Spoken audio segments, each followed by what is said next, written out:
Bueno, buenas tardes chicos, espero que vean la clase y para los que están de forma virtual y quienes no han entregado los trabajos prácticos, ya estamos cada vez más cerca de terminar en febrero, así que les voy a pedir que completen los trabajos prácticos porque para recibir el certificado ustedes tienen que tener todo completo.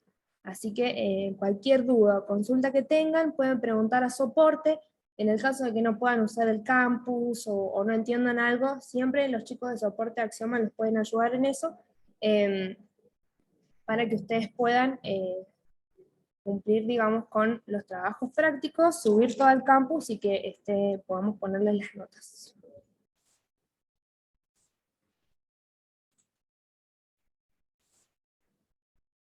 En este módulo vamos a ver un poco lo que es el método Montessori de enseñanza-aprendizaje, y más adelante en la siguiente clase vamos a ver inicio a la lectoescritura y una introducción a las discapacidades multisensoriales.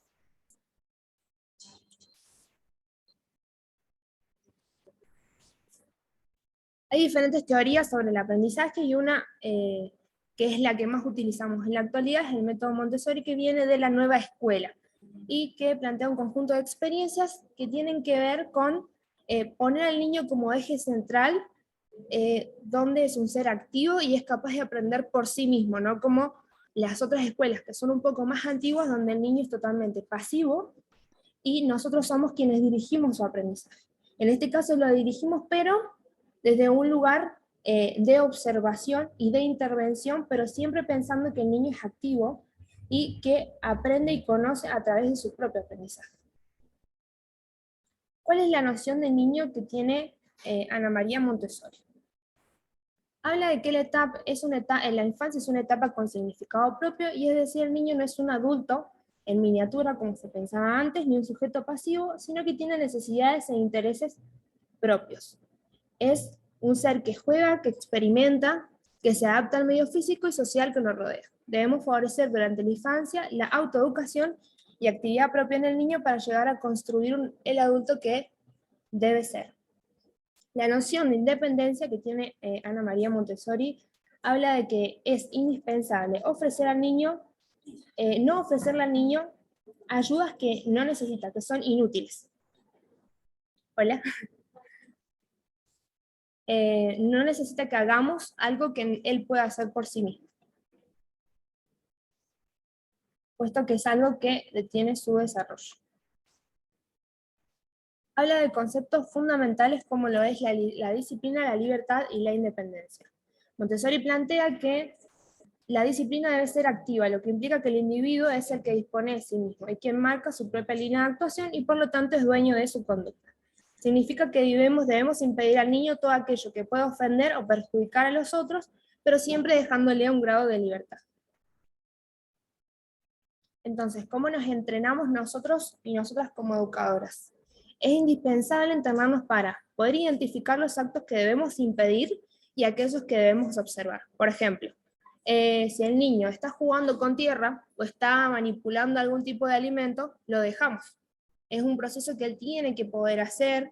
Lo mismo que si está reconociendo un cuento o está jugando y lo vemos que está concentrado, tenemos que favorecer esos espacios de concentración y juego, por ejemplo, de exploración, como sería jugar con la tierra, pero hay otros actos que sí debemos impedir. Por ejemplo, las autolesiones o las lesiones para con los otros.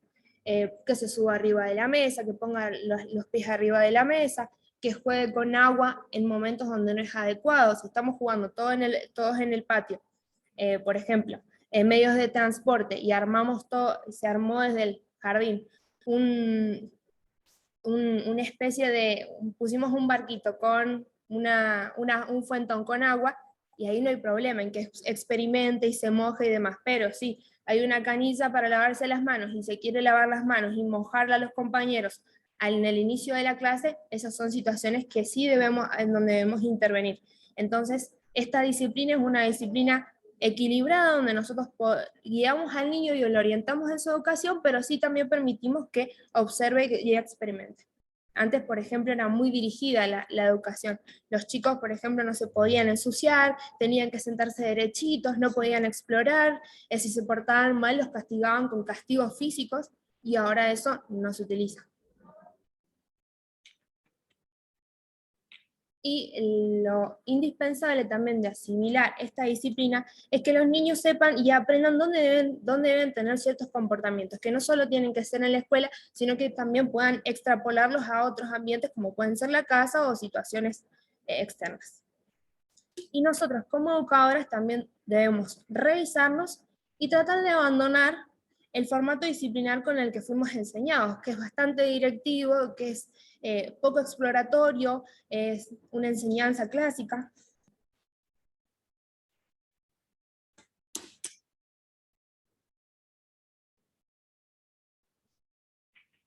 Los niños buscan lograr la independencia que observan de los adultos.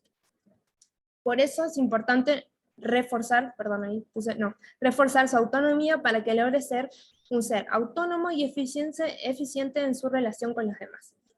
Si el adulto ejerce una influencia en el niño donde lo sobreproteja, donde no reconozca su autonomía, llegará un momento en que el niño renuncia a sus capacidades porque el adulto las está sustituyendo y no permite al niño escoger con libertad su camino y tomar sus propias decisiones con las que hemos interferido en su actividad espontánea y lo hemos anulado. ¿Esto cómo, cómo lo vemos en la vida adulta de las personas en general? Cuando las personas tienen dificultades para tomar decisiones, cuando no saben qué hacer, cuando todo el tiempo buscan que otras personas le digan qué tiene que hacer, porque no puede tomar decisiones por sí mismo. Y con las personas con discapacidad también pasa lo mismo. Lo vemos sobre todo con las personas que tienen síndrome de Down y son adultas, entonces ellos generalmente su conducta depende de lo que le dicen los papás o cómo ellos manejan sus conductas. Y de ahí vienen un montón de dificultades que es lo que hemos estado viendo en las clases anteriores, sobre todo los trastornos de personalidad y demás que son tan visibles, que nosotros no lo vemos en la calle, pero generalmente hay un montón de chicos con síndrome de Down que no han podido, su enseñanza ha sido bastante intervenida y al mismo tiempo no han podido poner los límites y la disciplina necesaria para con ellos y siguen manteniendo berrinches y siguen teniendo conductas que son nocivas para ellos y que los papás no han podido controlar y que después eso se va desde de la infancia, sigue manteniéndose en la adolescencia y sigue manteniéndose en la adultez y después tenemos adultos que no pueden controlar sus conductas y que los papás tampoco pueden manejarlo, entonces tenemos papás agotadísimos y sobre todo eso, después de eso deviene que nos carguen a nosotros los auxiliares con un montón de responsabilidades que difícilmente podamos cambiar. Si bien este curso es orientado para los niños, si ustedes se siguen formando van a trabajar con adultos con discapacidad también. Y ahí van a ver las falencias que tiene intervenir tanto en la enseñanza, tratando de sobreprotegerlos por un lado y no poniéndoles disciplina por otro. Entonces los sobreprotejo como si fuera un niño, no le pongo disciplina y después tenemos niños que no se pueden valer por sí mismos. Y después tenemos adultos que son así. Por ejemplo, en algo simple como ayudar a que se cambie o elija alguna remera. Elija alguna remera, pero está esperando, te pone los brazos para que vos le saques la remera. Entonces, este tipo de enseñanza-aprendizaje habla mucho de cómo lograr la autonomía desde las actividades cotidianas sobre todo, y también obviamente de las actividades escolares. En cuanto al rol que desempeña, saber qué más es una pieza central, digamos, de la enseñanza-aprendizaje, facilitando y ayudando al niño a desarrollar su propio potencial humano. Esta labor está más encaminada al diseño del aula, a elaborar la estructura del día. Se trata, por tanto, de seguir a cada uno de los niños y ajustar las estrategias, viendo qué necesidades tienen cada uno. Y obviamente que estas necesidades son cambiantes, entonces todo el tiempo nosotros tenemos que acomodar ese ambiente para favorecer la enseñanza-aprendizaje. Nos vamos a encontrar con escuelas que no están aptas para los niños con discapacidad, entonces nosotros tenemos que tratar de formar ese ambiente que sea bueno para ellos. Por ejemplo, siempre utilizar el mismo banco y tratar de acomodarlo en cuanto a las necesidades que él tenga. Si tiene un problema visual, ¿dónde nos vamos a sentar? ¿En el fondo, como nos indicó la seño, o vamos a tratar de sentarnos adelante? Vamos a tratar de sentarnos adelante. Y siempre si tiene autismo y necesitamos que él reconozca su espacio, y vamos a poner un nombre en el banco que sea de él y enseñarle a los demás que ese es su banco, y que siempre se sienten en el mismo lugar y tratar de encaminar todas las actividades que tengan que ver con sus intereses, que es algo que hemos venido hablando. ¿Cómo se diseña un ambiente preparado? Nos referimos a un ambiente organizado diseñado con el fin de que el niño en libertad desarrolle su autoaprendizaje. Ambiente simple, bello, ordenado, cálido y luminoso. Sobre todo, bueno, no que siempre tenga que ser bello, pero sobre todo tiene que ser ordenado. Para cualquier tipo de niño tiene que ser ordenado. Esto quiere decir que tengan los espacios determinados para cada cosa. Este primer inicio del método Montessori está explicado para los niños de 0 a 6 años. Entonces, en esta primera parte vamos a ver cómo se trabaja esencialmente en el jardín, en la sala de 4 y en la sala de 5, que generalmente nosotros no vamos a hacer muchas adaptaciones en sala de 4 y en sala de 5, pero sí vamos a trabajar mucho lo que tiene que ver con los hábitos. Entonces, que el espacio esté ordenado es fundamental. Tenemos que tratar siempre de sacar los estímulos que puedan a ellos desconcentrarlos demasiado, pero también que ellos puedan tolerar que hay un montón, por ejemplo, de espacios que tienen su lugar, su significado específico. Tenemos el baño que se usa para higienizarnos, tenemos un lugar de juego, tenemos un lugar de cuentos, entonces son momentos en donde eso es lo esencial que vamos a trabajar con discapacidad en el jardín. Los hábitos y los espacios, que ellos puedan entender cuáles son los espacios para jugar, cuáles son los espacios para higienizarse, cuáles son los espacios de descanso, que pueden ser los cuentos, y siempre teniendo en cuenta que si utilizamos algo, lo guardamos, lo ordenamos, que ellos puedan explorar también. Por eso el método Montessori habla de que los objetos y los elementos estén a disposición de ellos. Y nosotros vamos a tener que ser ese nexo entre esos objetos y el buen uso de esos objetos. Si tenemos un niño, por ejemplo, que se mete todo a la boca, va a querer meterse el cuento en la boca, va a querer morder los juguetes, entonces nuestra tarea ahí es enseñarle a diferenciar cuáles son los espacios y qué es con lo que uno puede jugar y qué es con lo que no puede jugar. Y por ejemplo, en el caso de que muerde y quiera comer objetos, ahí es donde nosotros tenemos que reforzar cuáles son los momentos y qué cosas es comestible y qué no. Puede ser que se encuentre con niños que tienen autismo o que tienen síndrome de Down o algún niño con retraso madurativo profundo que quiera meterse muchos objetos en la boca. Entonces nuestra tarea ahí es empezar a enseñarle a diferenciar los objetos comestibles y los que no son comestibles. Obviamente teniendo en cuenta los espacios. Y hay momentos que son para jugar y hay momentos para los que no, y también los espacios de actividades. Vamos a tener que tener mucho cuidado con las témperas, los crayones, los lápices y todos los objetos que pueden llamar mucho la atención y que pueden llegar a ser comestibles para ellos hasta que puedan, por lo menos, empezar a entender que esos espacios no son para comer, no son para romper, y quizás no lleve todo el año.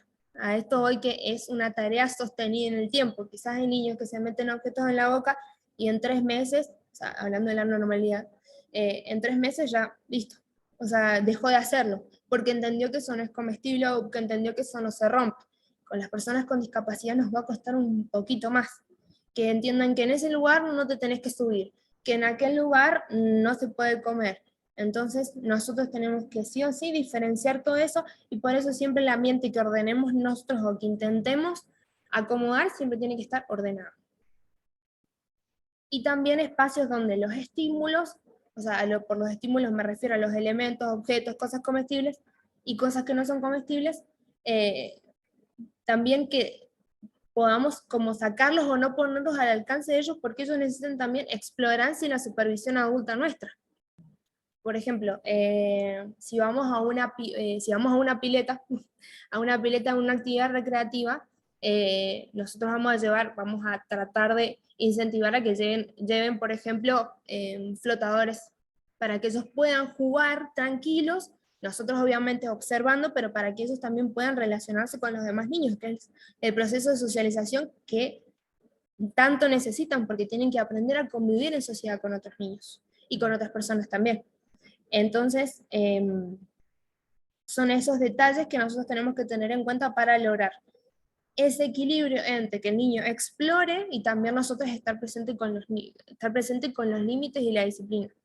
A las personas con discapacidad les exigimos un montón, les pedimos más, les estamos más encima, les decimos que no a esto, que no a aquello, que buscamos la forma de que esto sea así, que lo hagan de otra manera, y les ponemos muchos límites también. y que a veces no son tan tolerables, porque obviamente qué niño quieren que le esté diciendo a todo que no, pero ellos tenemos que sí o sí yo tratar de llevar ese equilibrio, y trato sobre todo de un trabajo que nosotras podamos hacer interno, darnos cuenta hasta dónde está bien el límite y hasta dónde estamos mucho encima y hasta dónde no lo estamos dejando ser y hasta dónde, por ejemplo, lo estamos dejando ser mucho.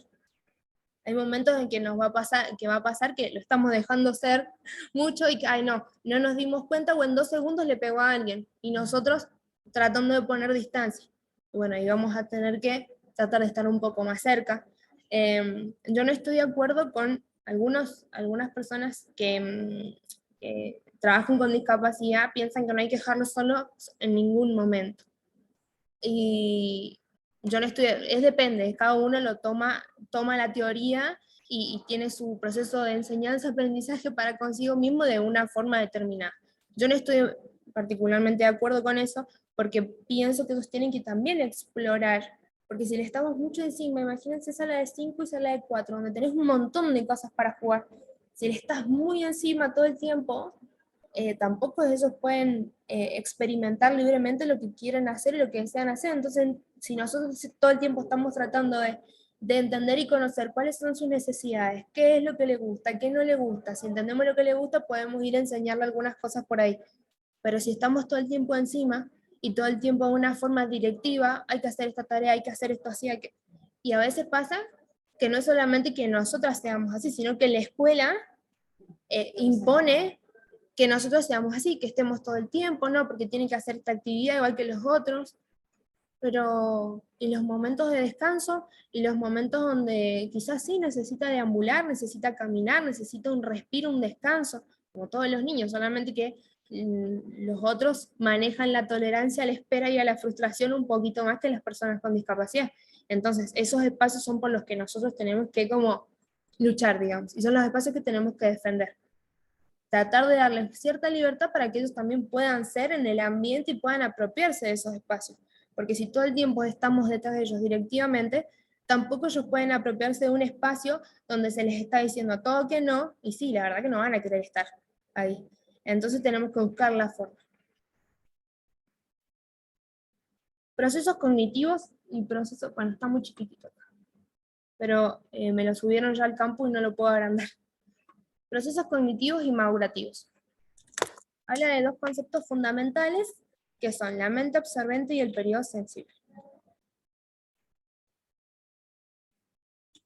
Para lograr la autoconstrucción del niño, la doctora Montessori llegó a la conclusión de que éste debía poseer dentro de sí, desde antes de nacer, un patrón desenvolvente psíquicamente. A este patrón psíquico ella lo llama embrión espiritual. Tuvo mucha controversia con esto, pero esto es lo que ella plantea. Es un plan predeterminado para desarrollarse que no es visible en el momento de nacer y que se revela únicamente mediante el proceso de desarrollo. Eso tiene mucho que ver con la personalidad. Todos los niños tienen una personalidad distinta y una forma de acercarse al conocimiento de cierta manera. Si bien nosotros como adultos vamos utilizando el moldeamiento y ellos copian e imitan, también es algo con lo que ellos traen. Y por ejemplo, hay situaciones que les gustan más o les disgustan más que otras. Por ejemplo, hay niños que les encantan los dinosaurios, que lo hemos hablado un montón, o que tienen una cierta como interés por, no sé, los insectos o tienen cierto interés por los cuentos, entonces es eso que a ellos traen y que se va viendo con el correr del desarrollo. Para que este proceso ocurra, deben tener dos condiciones. Una relación integral con su medio. Esta relación implica tanto a las cosas como a las personas que se encuentran con él. Solo a través de esta interacción puede llegar a una comprensión de sí mismo y de los límites de su universo y como consecuencia lograr una integración de su personalidad. Los niños generalmente, desde que son muy chiquitos, aprenden a través de los sentidos y por eso desde los 0 a los 6 años es que todas las actividades generalmente son muy sensoriales. Se trabaja mucho con lo audiovisual, mucho con el tacto. El niño también requiere libertad. Si tiene en su interior la clave de su propia personalidad y es regido por sus propias leyes del desarrollo, está en posesión de todas las potencialidades para desarrollarse. que solo podrá surgir en un contexto de libertad, que él puede explorar. Si cualquiera de estas dos condiciones no es satisfecha, la vida psíquica del niño no logrará su desarrollo potencial y su personalidad quedará atrofiada. En cuanto al concepto de mente absorbente, dice: el niño absorbe el conocimiento directamente desde su vida psíquica y simplemente continuando con su vida, y pone el ejemplo de la lengua nativa, que el niño va adquiriendo mientras va viviendo. Para Montessori, en el desarrollo de la mente absorbente existen etapas no conscientes y conscientes que se desarrollarán en la siguiente tabla. El aprendizaje sucede de manera inconsciente y después, cuando va surgiendo la conciencia de la percepción del mundo externo y de lo que uno también siente y vivencia, va también a empezar a elegir qué quiere y qué intereses va a tener. Desde el nacimiento hasta los 3 años, la mente absorbente no consciente selecciona impresiones sensoriales utilizadas para ver, oler, oír, tocar y degustar. El niño literalmente absorbe todo, muestra un tipo de mentalidad a la cual el adulto tiene difícil acceso, es decir, sobre la cual apenas puede ejercer una influencia directa. De hecho, no existen escuelas para estos niños. Mente absorbente de 3 a 6 años. Bueno, que ahora sí, ahora tenemos escuela para estos niños. O sea, ahora tenemos sala de 1, sala de 2, sala de 3, y que si viene guardería ya se los esté estimulando. Por eso cuando los niños que van al maternal desde los 1, 2 o 3 llegan a sala de 4 y vuelan. Aprenden mucho más rápido, incluso muchos manejan crayones, manejan lápices o saben escribir su nombre. Igualmente esto no quiere decir que se los tenga que sí o sí obligar o esperar que un niño de 3 años, porque fue a un jardín maternal, sepa escribir su nombre. También uno tiene que entender los procesos de cada uno y cómo lo vivencia cada niño. Las exigencias de los adultos también atrofian el proceso de enseñanza-aprendizaje. La mente en esta etapa consciente del niño absorbe impresiones sensoriales del contexto y se desarrollan los sentidos aún más. Los niños son selectivos en el hecho de que mejoran lo que ya conocen, así por ejemplo, podemos decir que los niños de esta etapa no consciente de 0 a 3 ven y absorben gamas de colores distintos y sin embargo a partir de los 3 en adelante comienzan a desarrollar la habilidad de distinguirlos, asociarlos y agregar colores. Por eso a veces van a ver también que niños de 5 años, el color azul y el celeste es lo mismo. No te diferencian si el celeste o el oscuro, y algunos te empiezan a decir, ay, este es más clarito, pero generalmente cuando decimos azul utilizan el mismo. O utilizan el otro, pero piden azul y les da igual uno u otro. El niño empieza a ser particularmente influenciable. Este periodo se caracteriza por las grandes transformaciones que suceden en el individuo. Para convencerse de esto, basta pensar en la diferencia que existe entre el recién nacido y el niño de 6 años. Periodos sensibles. Son bloques de tiempo en la vida del niño en que está absorto ante una característica de su medio ambiente, con exclusión de todos los demás. En el niño aparece un intenso interés por tener contacto con el mundo. Es el amor a su medio ambiente lo que obliga a ese contacto, pretendiendo ese amor como un deseo intelectual y espiritual. Es el deseo de conocimiento. Estos periodos sensibles, ahí lo puse 2 veces. Necesidad de orden. Durante el primer año de vida y cuando continúe el segundo, el interés va a estar centrado en la necesidad del orden. El niño requiere que el ambiente sea preciso y determinado, pues solo en un ambiente que cumple estas características él podrá clasificar sus percepciones y como consecuencia formar una estructura mental interna necesaria para comprender su mundo y relacionarse dentro del mismo. Esto lo vamos a seguir viendo y lo vamos a ver en discapacidad siempre. Esta cuestión de la clasificación es algo que tenemos que aprender a trabajar, que tenemos que trabajar mucho porque no todos pueden clasificar. Y es muy difícil que lo puedan hacer. Si bien acá dice, desde el primer año de vida, las personas normales con las personas con discapacidad nos vamos a encontrar en el jardín que no pueden clasificar. Entonces vamos a hacer juegos en ese sentido, por ejemplo, clasificar bloques de colores, clasificar por peso, clasificar por tamaño, y esos son los juegos que nosotros tenemos que tener con ellos. Si bien en el jardín lo van a hacer las señas también, pero podemos encontrarnos con un jardín donde no tenga esas características, donde esos juegos no existan. Entonces vamos a hacer nosotras las que vamos a tener que propiciar. Más enseguida les voy a mostrar algunos juegos que en el caso de que ustedes trabajen en la casa o trabajen en la escuela, lo pueden construir con los papás para trabajar este tipo de clasificación, trabajar por medida, por peso, por distancia. El ambiente capta la relación de los objetos, no es una simple identificación de objetos, cada uno en su lugar, se trata de que el niño capte el ambiente como un todo por partes independientes. ¿Cómo se manifiesta en el niño esta necesidad del orden? Está alegre cuando todo está en su lugar. Protesta cuando no lo están y cuando no lo están, él puede ponerles en su lugar y lo hace. Son niños que ustedes ven que pueden ordenarlo por sí mismos o les molesta que eso esté corrido del lugar. Sobre todo en las personas autistas es algo que se mantiene y que puede ser como una señal del desorden, puede ser una señal para que se terminen alterando. Por ejemplo, si tenemos un acto de la escuela y él ha visto que se ha ordenado de cierta forma, si después, como por ejemplo, comienzan a cambiar la escenografía, es posible que se altere. Entonces, bueno, nosotros tenemos que ver ahí si en los ensayos le produce mucha alteración que se cambien los lugares. ¿Qué? ¿A tu hija? Claro, se le cayó tenía unas pulseritas así, Ajá. y se le cayó, claro, y ella Ya no. tenía que tener puesto, y eso le cambió todo. No, La pues. hago a llorar. Oh. Ella estaba, se tenía miedo. Y es que les pasa, igual a todos, muchos niños les pasa que les cambian algo y Claro. Se inhiben. se inhiben. Porque también contaban que salía re bien el acto y ahí cuando lo pusieron al frente de todos, porque fue en el Mauricio López, Ajá. quedaron quietos, lloraban, no hacían nada. ¿Sala de 5? No, De 5. Claro, encima un montón de niños, un montón de cambios. Este acto en esta oportunidad se hizo en la sala Hugo del Carril, en una de las escuelas. Y una de las nenas que tiene autismo no fue. Y el mío sí fue. Pero primero llegamos y estuvimos dando y haciendo recorrido por todo el salón. Subimos al escenario, bajamos, todo para que calmara un poco la ansiedad, porque encima tardaron un montón. Y en ese momento yo pensaba, wow, creo que la tarea de la discapacidad tiene que, o sea, las personas que estudiamos para esto y que nos formamos para trabajar con ellos, somos las primeras que tenemos que empezar a defender ciertas situaciones. Por ejemplo, que los actos sean horarios y que estén digamos, cronológicamente acomodados para que las cosas sucedan cuando tienen que suceder. Porque es como, ay, no, bueno, es que acá están agregando algo a último momento. Tratar de que no haya cambios a último momento.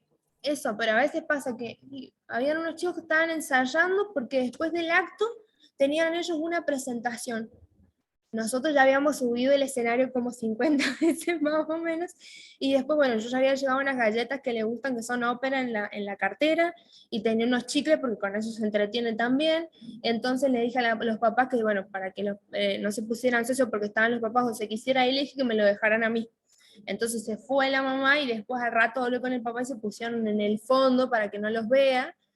Y entonces ahí con sus compañeros se fue adaptando a la situación. Y después buscábamos cualquier recurso. Encontré un globo en ese momento. Encontré un montón de cosas que fui buscando. Le puse un rato el aro con el que tenía que bailar. Le canté las canciones que íbamos a bailar y se reía. Entonces, todo un montón de artilugios que uno encuentra para que él tolere la situación cuando podría ser mucho más fácil. Que empiece horario, que no haya cambios de último momento, que entendamos, por ejemplo, los sonidos fuertes, que entendamos que si bien lo puede soportar en el caso del nene que tengo en la tarde que tiene 5, lo puede soportar, los ruidos no le molestan demasiado, pero sí después de un rato, y si por ejemplo estás haciendo prueba de luces y juegos de luces todo el tiempo, y sí, va a mirar las luces para todos lados. Entonces son cosas que uno tiene que poder hablarlas en ese momento. Yo en un momento le pregunté a las señas, ¿cuánto falta? ¿Cuánto falta? Porque no está, o sea, puedo hacerlo aguantar hasta lo que yo más pueda, pero digo, ya no, se predispuso él con su familia, estuvieron practicando las canciones en la casa. O sea que eso es re importante, practicar una coreografía en la casa para que él después la pueda llevar a cabo en otro espacio que si bien había ido otras veces, de la escuela Tulio Zavala a la sala Hugo del Carril hay una distancia considerable, no es que podemos llevar a los niños a practicar ahí. O sea, van ese día del acto y nada más. también pasa con un montón de actos de un montón de escuelas. Entonces, es indispensable que nosotros también empecemos a defender esos espacios y un poquitito presionar. Yo, por ejemplo, me puse como un mes y medio antes a preguntar, ¿y qué vamos a hacer para el acto? Como, ¿qué vamos a hacer para el acto? Y van a salir la sala 4 y la de 5 juntas, van a hacer la misma coreo las de 5, las dos salas de 5 juntas, o la van a hacer separadas. Empecé a presionar de esa forma para que ellos se organizaran, porque imagínense que una semana y media antes nos daban la coreografía, una semana antes. Sumaba que todavía no he terminado la escuela y que siguen haciendo actividades y que siempre algún niño te falta y que los papás se tienen que acomodar con los trajes, pero creo que eso es lo de menos, sino la anticipación con la que necesitamos nosotros para trabajar algo tan simple como un movimiento del aro, hacia arriba, hacia abajo. Me pasaba como un rato en un cuarto que hay en la sala donde están los juguetes y ahí jugábamos, hacíamos expresión corporal. Entonces, si habíamos practicado con el aro, o yo ya sabía que iba a hacer la coreografía con el aro, anticipábamos algún pedacito de una coreografía, o por lo menos arriba, abajo, o escuchar muchas veces la misma canción. O creo que iban a bailar en ese momento antes de que cambiaran la coreo, danza kuduro. Entonces, ¿qué dice? La mano arriba, cintura sola, bueno, tratar de hacer la coreografía ahí en ese cuarto, después en su casa. Entonces somos nosotras las que tenemos que ahí estar mediando para que ciertas cosas ocurran, porque si es por las demás personas, como no tienen ningún inconveniente que haya un cambio de planes en 5 minutos antes de salir a escena, a nosotros nos desestructura un montón, sobre todo para el esfuerzo que hizo el niño en ir, en quedarse, en tolerar los estímulos, o por ejemplo, si tiene un niño con discapacidad motriz, en estar sentado, o estar parado, o estar haciendo ciertos movimientos, y que también es consciente de que le cuestan, o que no puede hacer. Entonces son muchas cosas que tenemos que tener en cuenta y que uno tiene que empezar a hacer como ese caminito de a poquito, que no se hace, no es que uno va a ir de prepotente, digamos, a decir y a establecer ciertas reglas, porque también tenemos que entender que somos como externas. No somos no somos parte del centro terapéutico, no somos parte tampoco de la escuela, porque no somos planta permanente de la escuela, no somos docentes. Ahí somos la persona, pareja pedagógica que acompaña al niño, en este caso. Entonces tampoco podés ir a organizar nada ni a sacar nada. Sí puede hacer sugerencias, siempre en pos del niño. Entonces, bueno, espero que con el tiempo esas cosas cambien. Creo que también pasa también con los padres. Se les da un horario y no lo cumplen, por más Sí. que a tal hora que se fue adelante y no llegan. La impuntualidad, que no, o sea, creo que es un problema de la sociedad argentina. No sé, en otros países seguramente hay impuntuales, pero yo creo que acá es muy notorio. Que es más, creo que no sé si les ha pasado en una juntada con amigas que vos decís, no, vamos a poner que nos juntamos a las 5 porque sabemos que a las 5:30 recién van a estar llegando, y a la que sabemos que llega 45 minutos antes le decimos que a las 5 menos cuarto. No es porque sea mala, pero sabemos que vamos a terminar llegando tarde si tenemos que ver una película o tomar un cole para ir al campo.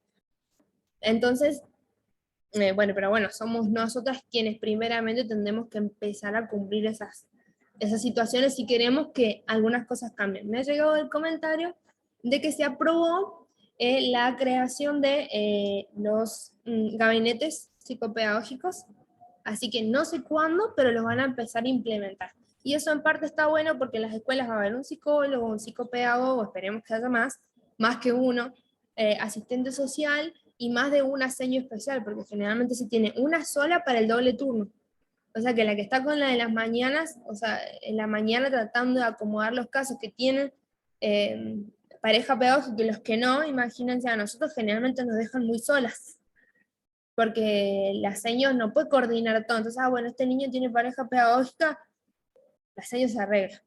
¿Qué pasa en las escuelas, por ejemplo? No sé si lo habrás visto, pero si tiene una administradora en la escuela, pero el niño tiene la fuga, pero desde la escuela le dicen que no, que tienen que participar la que está en la escuela.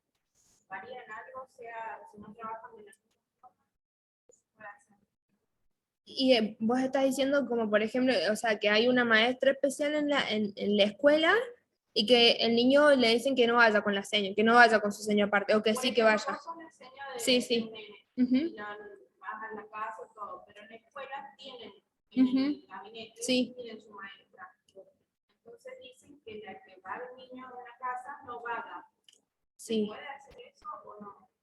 ¿Qué es lo que pasa en ese caso? No sé si me explico. Sí, sí, sí. Hay una escuela de hecho que trabaja así, que te dice que ellas tienen su auxiliar y demás, y que no es necesario que vaya una maestra aparte para acompañarlo a él, porque ya hay una, que es preferible que vaya en la casa. Si es la escuela especial, a ello no tendría objeción, porque las señas son 3 en el aula para 8 personas, niños con discapacidad, y están acomodados, digamos, según su dificultad. Tenemos a los autistas juntos, o con alguna discapacidad intelectual junto con los autistas, tenemos a esto con los otros. Entonces ahí como que tenemos un montón de seños que saben cómo trabajar con ellos, y que ya obviamente tienen la cancha como para hacerlo, y la experiencia como para hacerlo. Pero en las escuelas que son, o sea, de enseñanza común, y yo o como papá, y le diría que exigir que tenga su pareja pedagógica, porque si tenés una sola para 10 o 15, y vos querés que realmente algunas cosas tu niño o tu niña aprenda, también hay que ver, o sea, también hay que hacer una observación previa. Si vos ves que el niño no avanza, que sigue teniendo comportamientos muy disruptivos, o que, por ejemplo, no, el lenguaje sigue siendo el mismo, o que no socializa. Por ejemplo, tengo el comentario de una mamá que su niño tenía trastorno específico del lenguaje, y lo llevó al jardín y le dijeron, no, bueno, como lo de él es muy leve, no necesita pareja pedagógica. Y si yo me acuerdo que fui antes a buscarlo un día, y lo vi solo, pero solo, sentado en la calecita, y las señas jugando con los niños para otro lado, porque generalmente los niños que tienen TEL, como no se pueden comunicar, suelen ser muy tímidos, o sea, no se comunican con los otros. Y las señas como que jugando con los otros y él relegado. Y se me llamó la atención eso. Así que fui a observarlo otra vez, porque capaz que justo había sido ese día. Me re consciente la mamá de no echarle directamente la culpa, porque puede ser que ese día no quiso. Y fui como 2 o 3 veces, y lo seguí viendo muy solo. Así que fui y me quejé con la directora y le dije, entiendo que son muchos niños, que tienen una sola seña con auxiliar y demás, pero ustedes me dijeron que no era necesario que tuviera una maestra, una pareja pedagógica, pero el niño no está socializando, está solito, estamos en jardín, donde tiene que jugar y divertirse, no lo está haciendo. Y ahí me tomaron como en cuenta lo que les dije, y las señas se ve que les llamaron la atención, y empezó a ponerse las pilas. Pero es una cuestión de también, de estar todo el tiempo observando qué cosas son como están buenas y qué cosas no están tan buenas. Si ves que tu niño funciona bien así, porque también si tiene el grado, son 3 auxiliares, y tu chico está contenido y hace las tareas y no necesita tantas adaptaciones, genial, porque la seño por ahí, que somos nosotras las que estamos al lado, también impedimos un poco el proceso de socialización de ellos, porque si tenés una seño que no sé, vienen y me piden a mí el sacapuntas en vez de pedírselo a Bautista. Señor, ¿me da sacapuntas? ¿El Bauti tiene sacapuntas? Pregúntale al Bauti si tiene sacapuntas. Entonces me preguntan a mí. Lo mismo que decirle, ay, no tengo más plasticola. Bueno, preguntarle a los chicos a ver qué tienen plasticola. Y me miran como, pregúntale vos. Entonces también, cuando uno no tiene ese apoyo, es como toda situación problemática. Cuando uno no tiene la ayuda de las demás personas, tiene que sacar estrategias de adentro para poder resolver el problema. Porque no te vas a quedar, por ejemplo, no tenés agua o no tenés comida, vas a tener que salir a hacer las cosas que te corresponden para poder solucionar ese problema. Entonces, por ejemplo, puede ser que sea un obstáculo que uno no necesite, o puede ser que sí lo necesite. En ese caso yo evaluaría la situación, a ver, y observaría a ver qué necesita el niño. Si la seño es un obstáculo porque lo demás, o sea, académicamente está bien, dentro de la socialización también lo está pudiendo hacer, dentro de lo que se puede, independientemente de la condición que tenga, y bueno, si la seña no es necesaria, pero si está bueno, por ejemplo, el apoyo afuera. Yo siempre recomiendo, si va a la escuela especial y no necesita la maestra, la pareja pedagógica, estaría bueno que sí tenga un apoyo en la casa para ciertas actividades. recreativas sobre todo, que lo acompañe a hacer alguna actividad que él quiera, o no sé, a veces son niños que los papás no tienen quien los lleve a las terapias, entonces el auxiliar también se encarga de eso, llevarlo a las terapias, esperarlo, o por ahí que refuerce lo que se trabaja en la casa. Hay maestras especiales que, por ejemplo, ya no van a la escuela con el chico, porque el chico está en secundaria y no lo necesita. Pero sí, por ejemplo, se refuerza en la casa. Entonces está como maestra de apoyo. Sigue pagando, sigue, digamos, los papás contratan el módulo de integración, pero la integración la hacen en la casa, porque él no tiene ninguna dificultad y no la necesita, pero sí en la casa sí para reforzar algunos contenidos. O capaz que no haga todo lo que tiene que hacer, pero la seño manda las adaptaciones, los profesores las hacen, él las hace en la escuela y después las aporta. Así que ahí es como para evaluar, pero siempre pensando en el bienestar del niño. Si se ve que el niño lo necesita, de ahí te tenés que poner firme con la escuela, porque nadie más que los terapeutas, vos y la seño, ven las dificultades que tiene el niño, ¿no? Porque por ahí a veces pasa que hay escuelas que son muy cerradas, sobre todo las privadas, que no quieren que, o sea, personal externo esté en su institución. Pasa eso también. Entonces, bueno, ahí ustedes evaluarán si es un caso, digamos, que ustedes pueden manejar. Hay mucha, la demanda es mucha. Así que van a poder elegir los casos con los que ustedes se sientan cómodos trabajando. Siempre y cuando puedan poner los límites necesarios a la escuela, a la familia, bueno, y al niño. Pero sobre todo a la escuela y a la familia para que ustedes también puedan trabajar cómodos, porque también es difícil trabajar con discapacidad. O sea, difícil porque tenés un montón de cosas que hacer eh, y tenés que lidiar con un montón de personas. Entonces uno lo que busca también es la comodidad de poder trabajar con personas que valoren el trabajo que están haciendo ustedes, que valoren que lleguen temprano, que no falten, que su niño, que hayan creado un vínculo que es súper importante, que el niño tenga un vínculo con ustedes que sea sano, donde ustedes, el niño las respete, puedan hacer las tareas, ustedes lo traten con cariño, él también. Entonces son cosas que se valoran y que no muchas veces son reconocidas dentro del ámbito de la discapacidad, porque es como, bueno, es lo que la integradora tiene que hacer, o es la que el auxiliar tiene que hacer, o el acompañante tiene que hacer, es esto, pero también se trata, digamos, de trabajar cómodos y de que su tarea sea reconocida. Bueno, sigamos un poquitito más.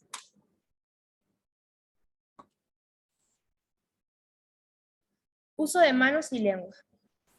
Aparece como un deseo de explorar el medio ambiente con la lengua y con las manos, que lo han visto en los niños. A través del sentido del tacto y del gusto, el niño absorbe las cualidades de los objetos en su medio ambiente y se tratará de actuar sobre ellos. Cuando en las personas con discapacidad esto ocurre muy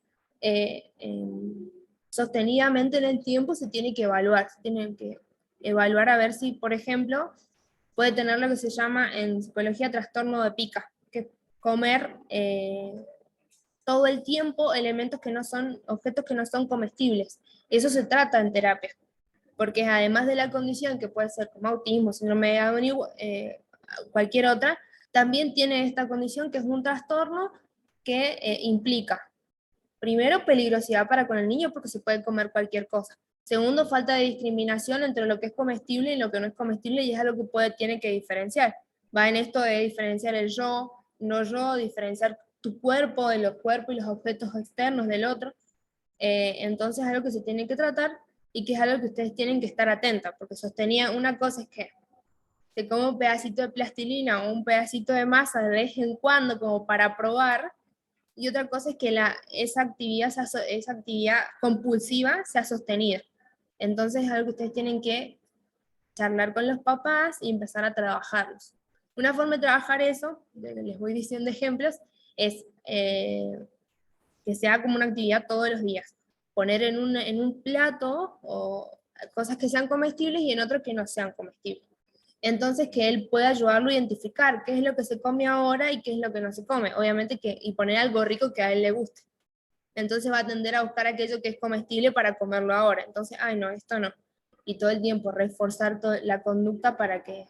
Y después hay más estrategias, pero siempre está bueno que cuando observan estas situaciones que ustedes se van a dar cuenta que son como, van más allá, si es autismo, si es síndrome de Down, o sea, cualquier otra, que no es funcional y que obviamente va a interrumpir después su proceso de poder relacionarse con las demás personas. Si está comiendo, está comiendo la mesa mientras están en un restaurante, por ejemplo, o en la casa de los abuelos, donde sea, y se puede lastimar la boca o demás. Entonces ahí pidan consulta psicológica si no está yendo al psicólogo el niño. Pero generalmente cuando tienen terapias las tienen todas completas. Pero también pueden encontrarse a niños que los papás no los llevan a ninguna terapia y que tampoco toman medicación y ustedes ven que es necesaria escuela, pero generalmente niños que no van a ningún tipo de terapia. Y bueno, ahí ustedes van a tener que ver. A través de esta actividad sensorial y motora, se van desarrollando las estructuras neurológicas del lenguaje. Y también por eso es algo que tienen que tratarse, porque si no, está sobreestimulado la zona oral del niño, entonces no tiene necesidad de hablar si está todo el tiempo con algo en la boca. No puede apropiarse de un nuevo proceso madurativo que es la adquisición del lenguaje si está ocupado satisfaciéndose con elementos. Y tampoco puede diferenciarla, si no diferencia cuáles son los frutos comestibles de los que no lo son, no puede adquirir el lenguaje, ahí tampoco hay una interrupción del proceso de aprendizaje. Montessori llegó a la conclusión de que la lengua, el hombre la usa para hablar y las manos las usa para trabajar. Están íntimamente relacionadas con la inteligencia. El niño debe estar durante este periodo sensible expuesto al lenguaje y a determinados sonidos para que éste se desarrolle, porque si no, más tarde no lo hará como ocurrió en el caso del niño salvaje Abingdon, que después lo vamos a ver. Tendríamos que buscar el ejemplo. También es esencial tener objetos para explorar que le ayudan a desarrollar su estructura neurológica para el lenguaje. Si vamos a jugar, vamos a utilizar juguetes que pueden ser comestibles, por ejemplo, podemos usar ciertas texturas de comidas, o podríamos utilizar hielo, o sea, si vamos a estimular la zona oral con ciertos juegos. El adulto debe considerar en este punto los límites que le ponga al niño, entendiendo que éste tiene la necesidad de tocar, probar, etcétera, y que es por medio de esta actividad que ellos van construyendo la coordinación necesaria o prerequisitos necesarios para ir adquiriendo progresivamente movimientos más organizados. El desarrollo de caminar.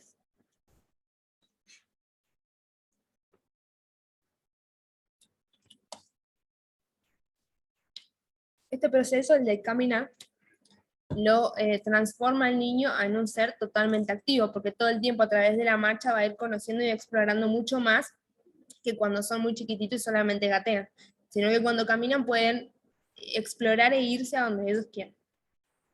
Observo que en este periodo, que los niños en esta etapa les encanta realizar caminatas muy largas. Ella lo argumentaba diciendo que la forma de caminar del niño era diferente a la del adulto, que lo hacía constantemente y hacia una meta.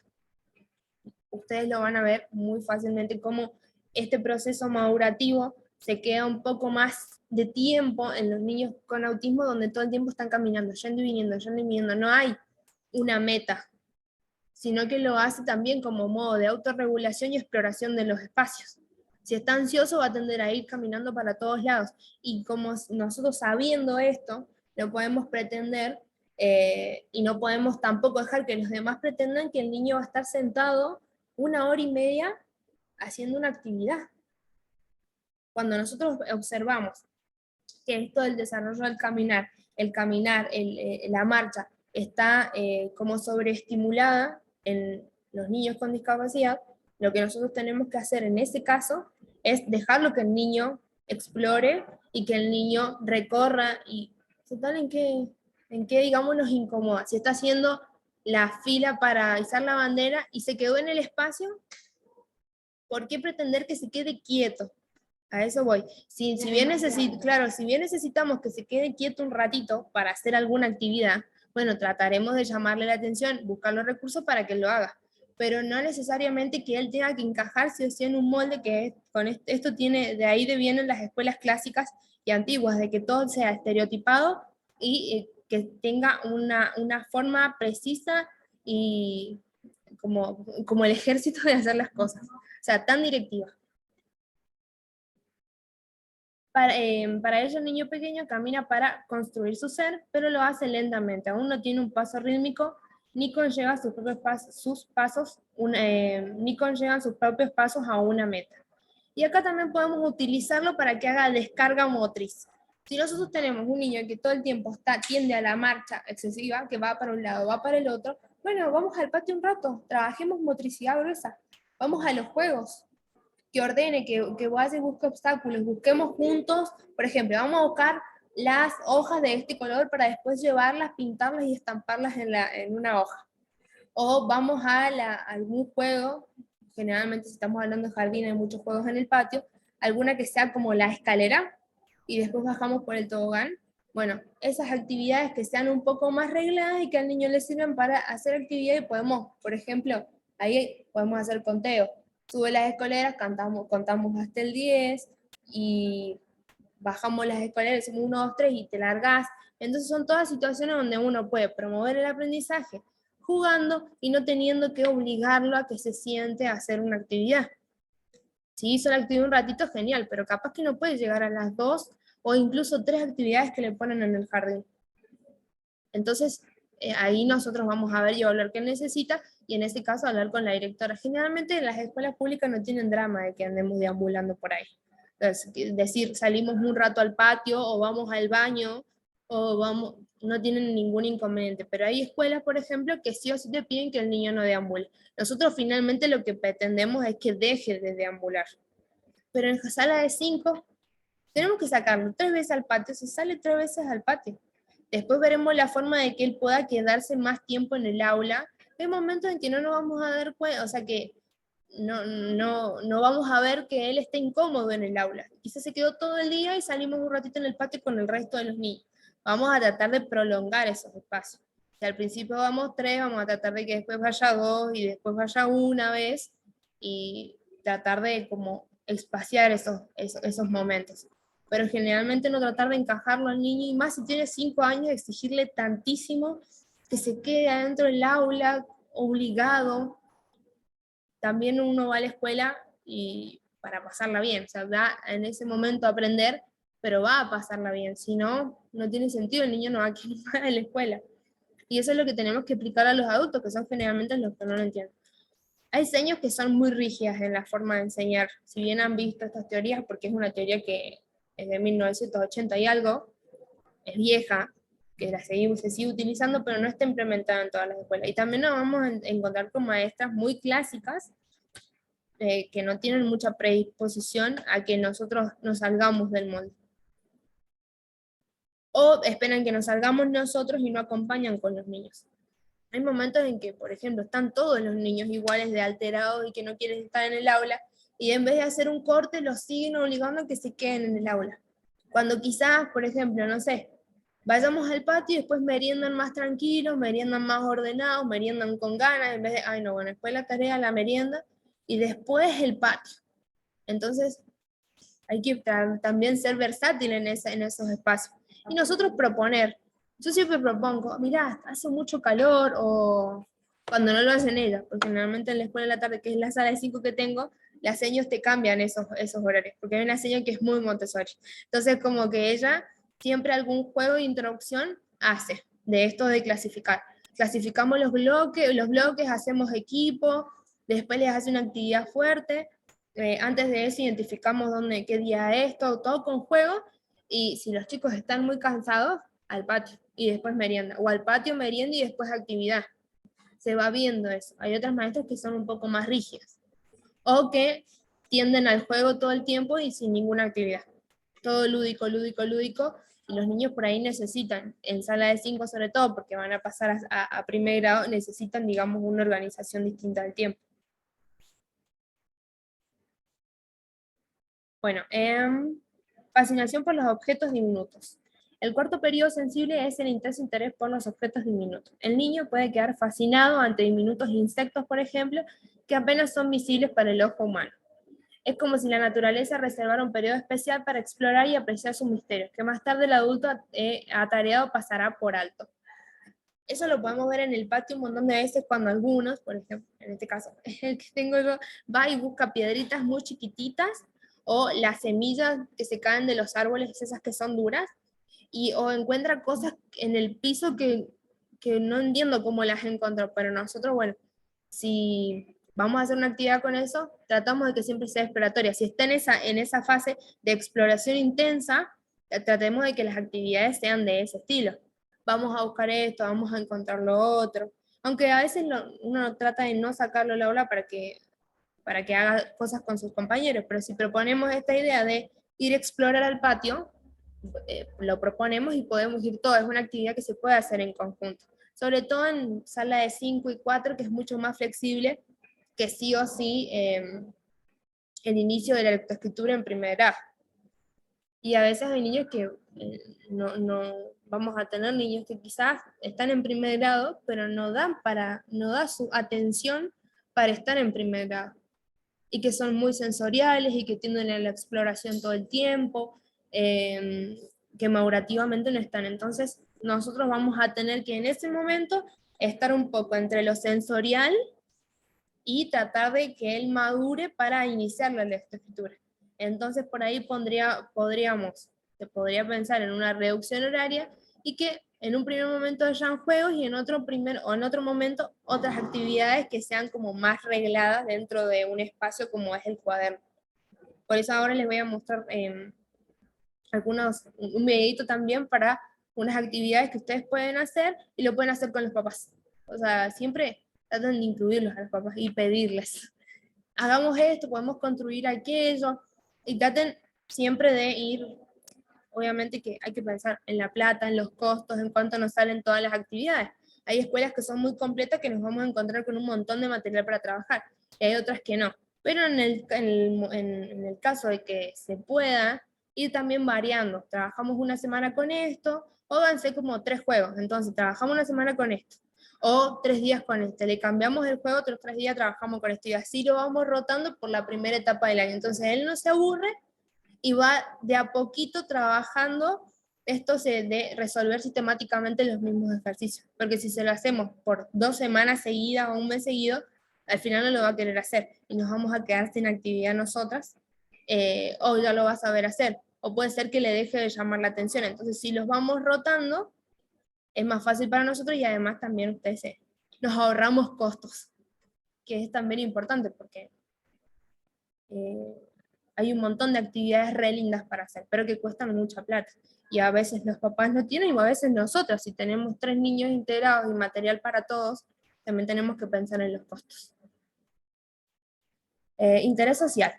El quinto periodo se manifiesta en un intenso interés por los aspectos sociales de la vida. Surge el interés del niño por los derechos de los demás, comprender este hecho, y esto lo hemos trabajado con respecto a las habilidades sociales, que por ahí ellos no la adquieren por una imitación o copia de los demás, sino que las tenemos que introducir. Pero eso no quiere decir que ellos no tengan ninguna capacidad empática o sea nula. Si sea, puede que tenga autismo, pero eso no quiere decir que no se dé cuenta que alguien se cayó. Va a decir, está llorando, se golpeó, se cayó, o tienen esa necesidad de ir a ayudar, o de por lo menos preguntar. Hay algunos niños que son sumamente empáticos y tienen mucho interés social, entonces cuando uno se cae o uno se le rompió algo, van automáticamente y lo ayudan. O tienen la intención de ayudar o prestar y demás. Hay otros que no, y bueno, eso es algo que uno también va evaluando, a ver hasta dónde el niño puede, otros que no comparten, y eso es como muy general para todos.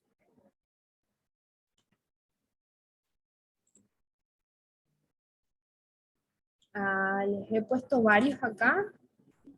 Materiales sensoriales para educar los sentidos, y les puse algunos. Vamos a ver 2 y le paso el video, así no se nos hace tan tarde. Torre rosa, se trata de 10 cubos de madera de similar textura y de color rosa, puede ser cualquier color. Y el mayor de todos tiene 10 centímetros cúbicos. Y cada uno de los siguientes es 1 centímetro menor. Los niños pueden construir una torre con este material, trabajando con ello la discriminación visual y la anchura y la altura. Jarras olfativas, me gustaron estos de Payomotor. Son jarras opacas con una tapadera extraíble. El maestro introduce en ellas diferentes sustancias que el niño no puede ver para que éste luego empareje jarras en función de su olor. Se pretende mejorar la discriminación olfativa de los niños. Estas actividades, muchos de los ellos las conocen, pero bueno, si ustedes por ahí piensan que está bueno sumarlas, pueden pueden pedirle a las señas que lo hagan y lo hacen todos juntos. Es una buena manera de socializar. Y ustedes introducir una actividad más también para los niños. ¿Y por qué se hace esto? ¿Cuáles son las características del por qué estos materiales y por qué se utiliza así? Uno de los primeros es el control de errores, que el niño vaya dándose cuenta solo a ver dónde ha cometido el error para que haya una forma adecuada. Y sin ayuda del maestro. Aislamiento de una cualidad única. Los materiales están diseñados para ser exactamente iguales en todo, excepto en una única cualidad, por lo que en el mismo ejemplo de la torre tenemos todos los cubos exactamente iguales y varían solo y exclusivamente en el tamaño de los cubos.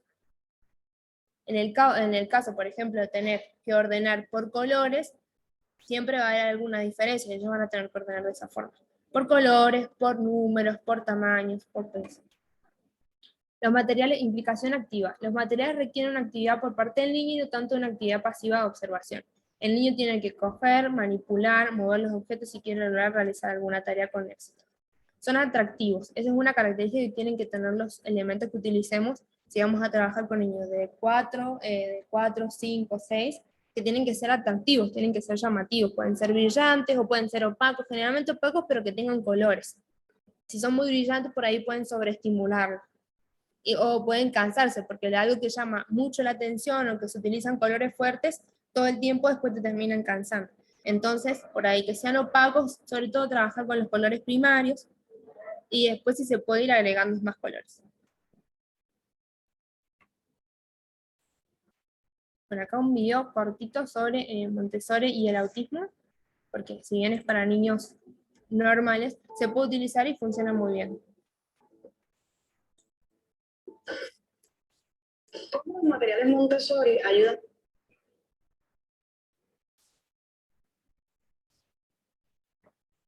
a nuestros niños en el espectro autista? De varias maneras. El material Montessori usualmente empieza con presentaciones que son concretas, pero concretas son materiales que pueden manipular y trabajar con las destrezas de primero, segundo, tercer grado, kinder, cuarto, quinto y sexto. Ellos empiezan manipulando esos materiales con diferentes objetivos, que depende de cada niño, obviamente, y de ahí nos movemos hacia destrezas más abstractas cuando dominen el material completo. En Montessori trabajamos mucho la independencia. Todos los materiales están expuestos para que ellos escojan lo que quieren trabajar. Diariamente todos los niños tienen que hacer mínimo 5 trabajos de biología, de matemáticas, de lenguaje, lo que ellos escojan. Eso es así porque en otras escuelas se trabaja como con más carga horaria, entonces entran a las 8 de la mañana y salen a las 4 de la tarde. O sea, pasan mucho tiempo en las escuelas. Generalmente acá no sucede eso. Y sobre todo, por eso tienen muchas actividades. Generalmente acá al jardín van 3 horas. Y las seños que son muy método Montessori trabajan 2 actividades diarias. O sea, la iniciación, una actividad fuerte, la merienda, y la actividad como débil, que es una más chiquita, y después un momento de relajación. Pero sobre todo, la mayoría, dependiendo también del grupo, si tiene dificultades atencionales o no, pero si es un grupo con el que se puede trabajar, intentan trabajar por lo menos 2. Y los niños con discapacidades, si trabajan muy rápido, puedes hacer 2. A veces incluso tenés que hacer 3. En mi caso yo hago 2 y a veces 3, porque hace las cosas muy rápido. Entonces, actividad, descansito un ratito porque se va a dar una vuelta, actividad de nuevo, merienda, y después, si no está muy cansado y si quiere, puede hacer alguna más que sea más manual, pero hacemos 3 por lo menos, 2 o 3. Después que ellos terminan esos 5 trabajos, que aquí se marcan con monedas, ellos tienen la libertad de un libro, dibujar, pintar o simplemente sentarse a merendar. O hay veces que nos piden incluso hasta más presentaciones. Todas las libertades que nos trae el método Montessori con los niños en el espectro es que le podemos trabajar destrezas que tienen débiles para fortalecérselas, pero realmente todos me sorprenden y todos nos sorprenden aquí en CEL de Puerto Rico. Es cortito esto. Y esto es una que pueden trabajar para hacerlo ustedes con los papás. A principios del siglo XX, fue propuesto un método por una pedagoga y psiquiatra llamada María Montessori, la cual busca una nueva etapa de transformación en la educación. Por esta razón, fue asignado el nombre de el método Montessori. Metodología que ha sido utilizada como una herramienta para el proceso educativo de niños con discapacidad intelectual y cognitiva, que a su vez contienen déficits. Entonces nos preguntamos, ¿por qué a los niños con esta discapacidad? Lo que a pesar de la existencia de varios tipos de discapacidad, lo más notorio de las personas con aquellas discapacidades es que a veces pueden tratar una dificultad específica.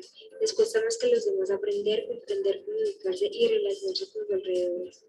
Y nos preguntamos entonces en qué radica el problema. Actualmente, muchos niños, los cuales tienen dificultades tanto motrices como cognitivas, no cuentan con las oportunidades de adquirir una educación de calidad. Por lo tanto, es importante que desde edades tempranas se imparta una educación acorde con el desarrollo y necesidades del niño. Si bien sabemos que los niños, especialmente en edades tempranas, adquieren los conocimientos sobre la vida a través del movimiento y el contacto con la realidad, ¿no deberíamos procurar que estos tengan la posibilidad de adquirirlos de esta manera? Por ello, surgió la necesidad de brindarles a los niños que presentan dichas dificultades una herramienta efectiva, la cual es... Bueno, se observan, tienen los números, tienen cierres para trabajar la motricidad fina, tienen también los números con la hora, tienen para aprender a atarse los cordones, hay algunos que les cuesta, también tienen para aprender y apagar la luz, para trabajar también ahí la motricidad fina, haciendo grafía, xilofón para hacer sonidos, y acá también podían agregarle, después para variar, podían agregarle las letras del nombre. Entonces que él vaya viendo cuáles son las letras de su nombre para que las vaya reconociendo. Y siempre asociándola a algo conocido. Por ejemplo, si empieza su nombre es Joaquín, la J de Joaquín y de Jessica. Entonces, para que él aprenda con algo conocido. Siempre los nombres de las personas que tiene más cerca, o el nombre de la mascota. Yo a veces con Bautista es como... no, cuando tiene que escribir en los días de la semana, es bueno, la E de Elena, la E de elefante, porque la E de elefante no le queda mucho, pero cuando le digo la E de Elena se acuerda, entonces lo escribe con mi nombre. Entonces siempre tienen que asociarlo a algo que a ellos les parezca como más conocido, porque uno, o si le gustan, por ejemplo, los animales, tratar de buscar un abecedario que tenga muchos animales. Yo tengo uno que tiene muchos, todos son animales, abejas, elefantes, hurón, todos los animales, y ese es así. Pero también tenés otros, y siempre tratan de buscar alguno que si incluye comidas, sean comidas que ellos conocen. Por ejemplo, la de milanesa. Porque por ahí si encontramos alguno que tiene palabras demasiado desconocidas, por ejemplo, hay una de estos de los animales, hay una Y que es de yacaré. Y generalmente uno asocia la Y que nos han enseñado con yo-yo. Entonces, bueno, yacaré le produce como medio desconocido esa palabra. Pero es difícil, o sea, entre yo-yo y yacaré, después le mostrar, porque tienen la forma de un cocodrilo, entonces para no confundirlo, yo elegiría yo-yo. Pero eso es algo que pueden armar también, ustedes se van a ir armando de recursos para ir viendo, pero si pueden armarlo de esa forma y también agregarle dentro de los números, bueno, ¿cuántos años tenés vos? Tenés 5, bueno, contemos, 1, 2, 3, 4, 5, ¿dónde está?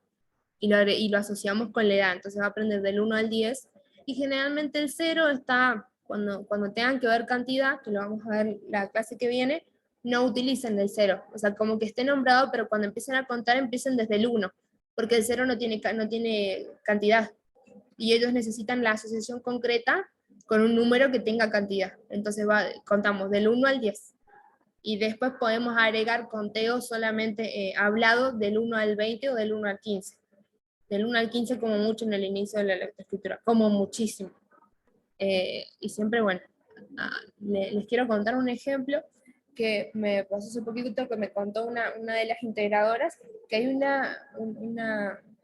unos papás que no quieren que su niña que tiene síndrome de Down y que falta mucho porque pasa mucho tiempo enferma, no quieren que trabajen con adaptaciones. Creo que se los conté o no, no recuerdo.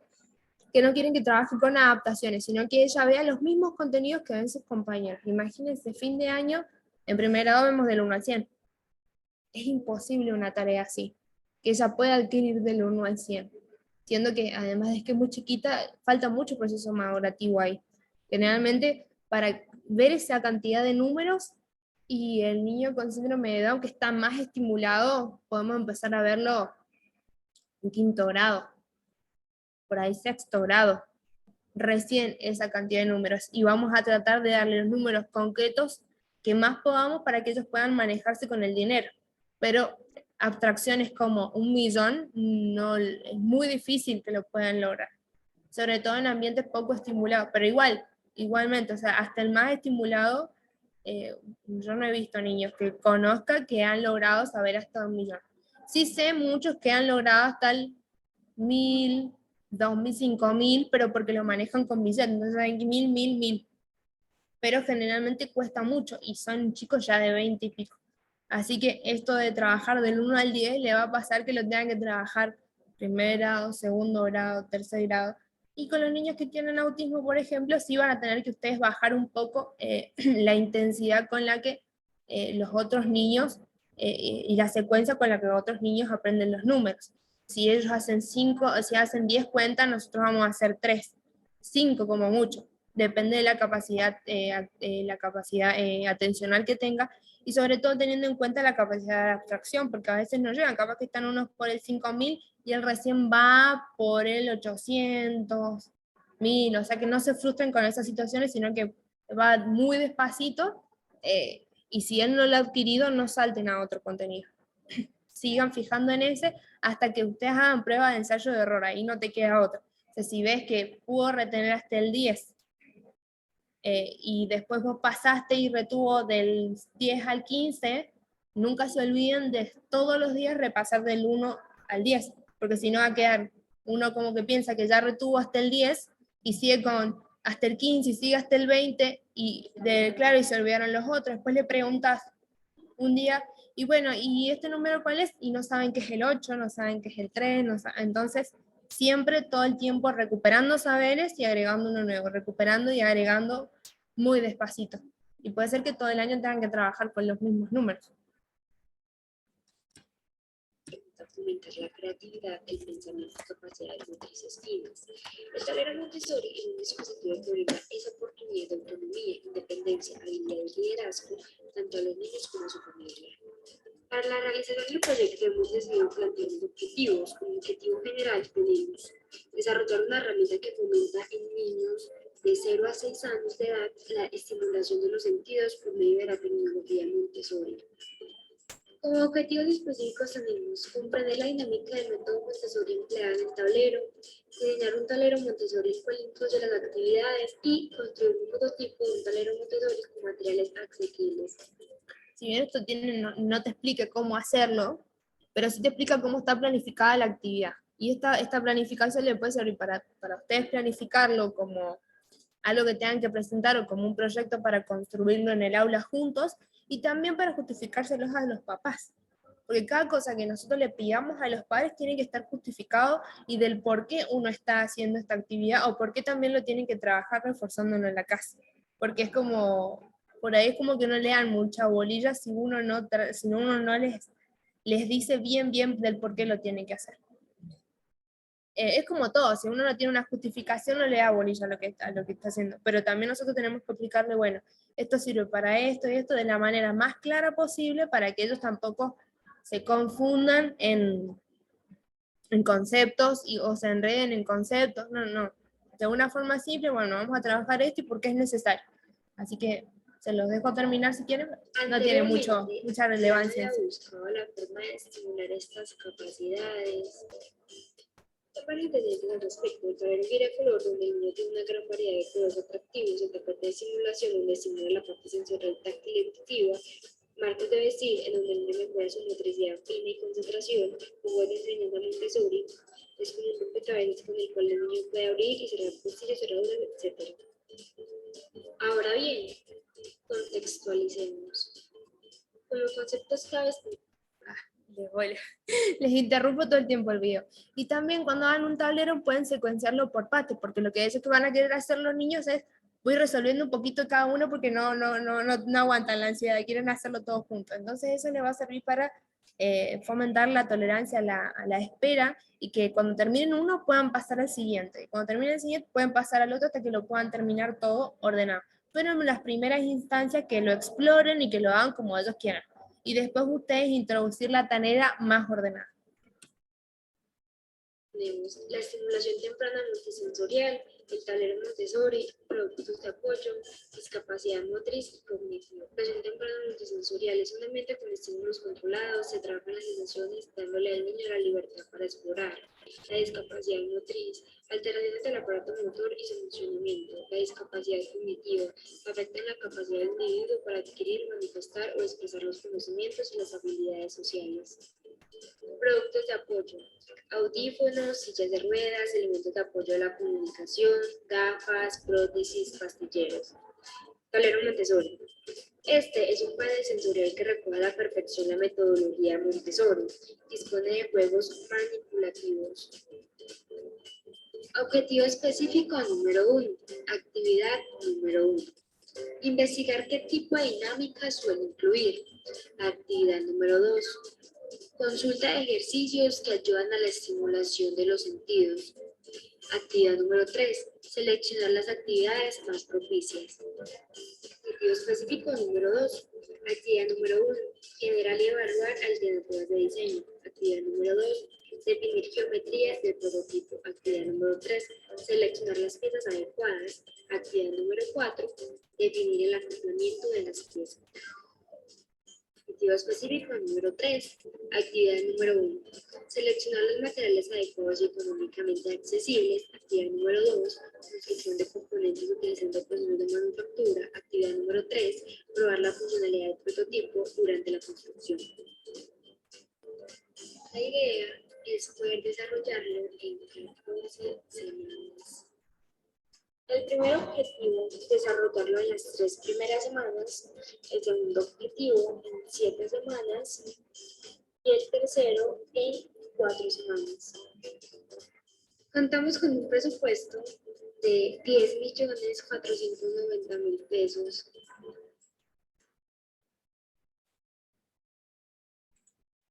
Espero que les hayan gustado estas ideas para trabajar con los más pequeñitos. Y bueno, nos vemos la próxima. Ya tienen subidas las clases. Y lo que sí les voy a mandar los videos porque creo que se tardan en subirlos porque tienen que pedir permiso a Axioma, a YouTube para poder subir los videos. Así que directamente se los mando por el grupo. Entonces ustedes lo pueden ver por ahí y ya les queda. No hemos llenado la planilla.